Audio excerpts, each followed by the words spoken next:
Influence of PBMs recently impacted a Wisconsin family. Our own Shauna Johnson has more on the tragic story and the fight for more regulation of PBM. Shauna.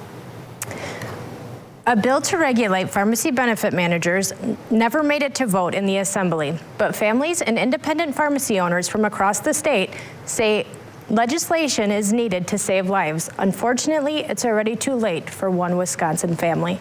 Cole Schmitnick was a 22-year-old young man living in Appleton, Wisconsin, who loved video games and sports. His parents, Bill and Shannon, described him as an inspirational, free spirit with a love for being heard. He was definitely one of a kind. Cole was diagnosed with severe asthma at only a year old.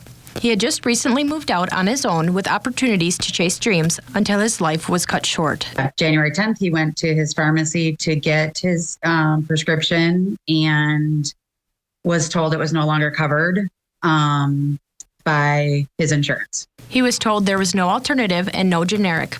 Cole didn't know how to respond and couldn't cover the extreme out-of-pocket cost of his Advair inhaler on a $19 an hour income. An inhaler-dependent patient left Walgreens Pharmacy with no medication. 5 days later, he suffered an extreme asthma attack and was taken to the hospital. He arrived at the ER, lifeless, where he spent the next 6 days in the ICU on a ventilator. We were told, he's never going to wake up again. And what happened to Cole is happening all over the country. A generic version of Advair only costs between $15 and $20. Unfortunately, we see even the state plan now no longer will allow for the generic. They force people into the brand. Why? Well, it's not hard to figure out. It has to be about profit margin. Unfortunately, they're making people decide between life-saving medicine here for cost, even though the cost of the actual item is so low. Dan Strauss, co-founder of Hometown Pharmacy, said enough is enough. We just find this is absolutely wrong. It's infuriating. We should all be angry. We hope we tell you legislators that this needs to be addressed sooner than later.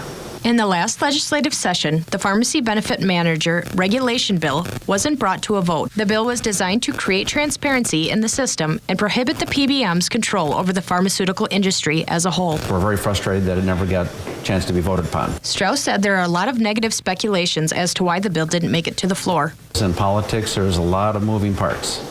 And we believe that the recent vote for Wisconsin mapping is part of it, because there's an awful lot of energy and focus on what the next election is going to be. And of course, the elections are very, very expensive, and you have to fund those elections. Strauss believes that money from lobbying groups associated with the PBMs have a strong influence on lawmakers. Unfortunately, it means that money and influence is a significant factor in us passing bills, especially ones that affect all of our livelihoods and our health. Bill and Shannon said after learning of PBMs and the tactics that cost them their son, they were angry and decided it was time to speak up. I don't want you to ever have to imagine. yeah, don't. I don't want anyone to ever have to experience this.